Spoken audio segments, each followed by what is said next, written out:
Hello, readers. Here's Mr. Paris coming to you for our weekly lunchtime read aloud. I'm outside in the beautiful sunshine, really taking it all in because this is the unofficial start to summer this weekend, Memorial Day weekend. As I said in my morning announcements today, I'm going to be reading a book called The Wall, and it's by Eve Bunting, and it's illustrated by Ronald Himmler. Now, I'm reading this book because this weekend, although we're so excited that it's the unofficial start to summer, and frankly, I'm excited that we get a long weekend and we don't need to do remote learning on Monday, and I get to unplug from my emails and Google Meets and all of that stuff. I'm also really thankful for the men and women who put their lives on the line to protect this country and who lost their lives protecting this country. So I want to make sure we do pay some respect, a lot of respect, this weekend as we celebrate having a long weekend, but also to those folks who, again, gave their lives for this country. So this book is called The Wall, again, by Eve Bunting, illustrated by Ronald Himmler.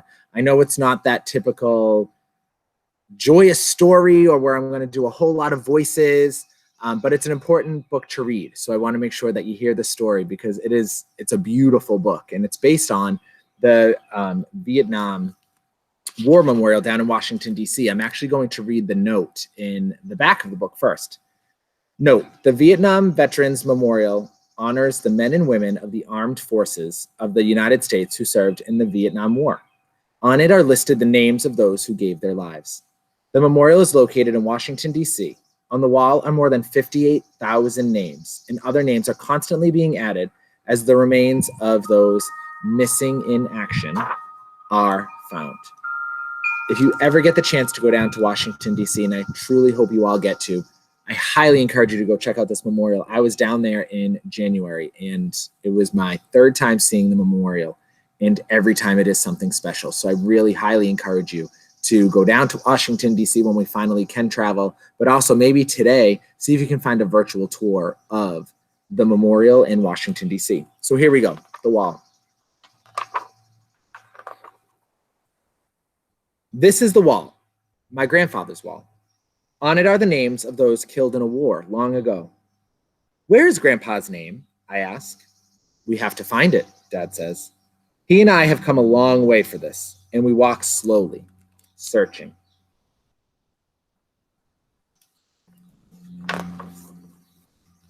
The wall is black and shiny as a mirror. In it, I can see Dad and me. I can see the bare trees behind us and the dark, flying clouds.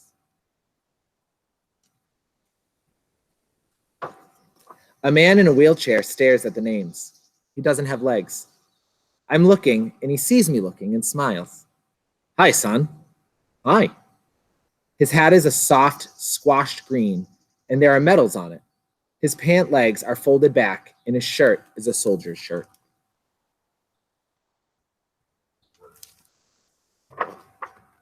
A woman old as my grandma is hugging a man, old as my grandpa would be. They are both crying. Shh. He whispers, shh.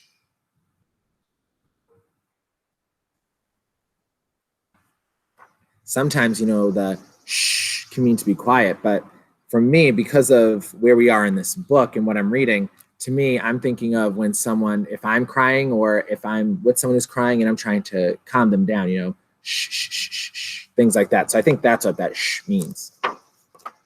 Flowers and other things have been laid against the wall. There are little flags, an old teddy bear, and letters weighted with stones so they don't blow away. Someone has left a rose with a droopy head.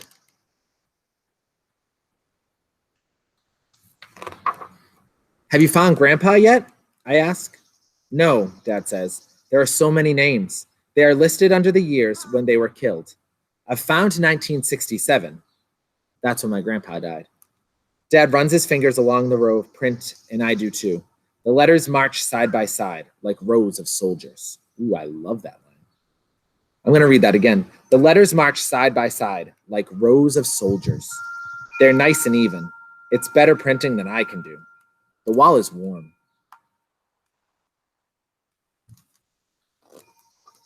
Dad is searching and searching. Albert A. Jensen, Charles Bronski, George Munoz, he mutters. His fingers stop moving. Here he is. My grandpa? I ask. Dad nods. Your grandpa. His voice blurs. My dad. He was just my age when he was killed. Dad's rubbing the name, rubbing and rubbing as if he wants to wipe it away. Maybe he just wants to remember the way it feels. He lifts me so I can touch it too. We've brought paper. Dad puts it over the letters and rubs on it with a pencil so the paper goes dark and the letters show up white. You've got parts of other guys' names on there too, I tell him. Dad looks at the paper. Your grandpa won't mind. They were probably friends of his anyway, I say. Dad nods. Maybe so. A man and a boy walk past. Can we go to the river now, Grandpa? The boy asks. Yes, the man takes the boy's hand. But button your jacket. It's cold. I'm wondering how the little boy is feeling, seeing another little boy with his grandpa, when this little boy just saw his grandpa's name on a wall. My dad stands very still with his head bent. A bunch of big girls in school uniforms come down the path. Their teachers with them. They are all carrying more of those little flags. Is this wall for the dead soldiers, Miss Gerber? One of them asks in a loud voice. The names are the names of the dead, but the wall is for all of us, the teacher says. They make a lot of noise and ask a lot of questions, and all the time, Dad just stands there with his head bowed, and I stand beside him. The girls stick their flags in the dirt in front of the wall and leave. Then it's quiet again.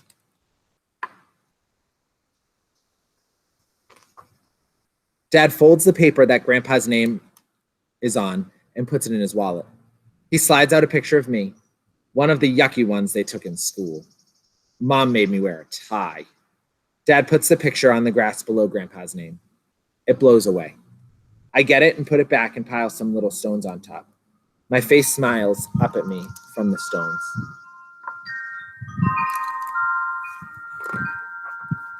Grandpa won't know who I am, I tell Dad. I think he will, Dad says. I move closer to him. It's sad here. He puts his hand on my shoulder. I know, but it's a place of honor. I'm proud that your grandfather's name is on this wall. I am too. I am.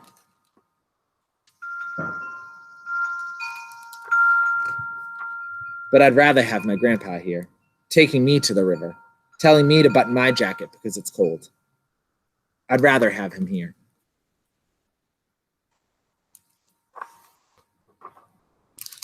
And that's the end of the book, The Wall by Eve Bunting. I know, again, it's not a happy story. I know it's not the typical book that I read where I'm doing voices and being loud, but it is really important to take this weekend and remember those folks who gave their lives for our country. And reading books like The Wall helps us do that, and also visiting memorials. Maybe there's a memorial in Dedham or the town that you're listening to this from. Go check out that memorial when it's safe to do so. Make sure to be socially distant when you go to do that. But make sure to take time this weekend to remember those brave, brave folks who gave their life. I hope you have an excellent Memorial Day weekend. I know it's not the Memorial Day weekend we were hoping for, but we're gonna make it through somehow. Enjoy.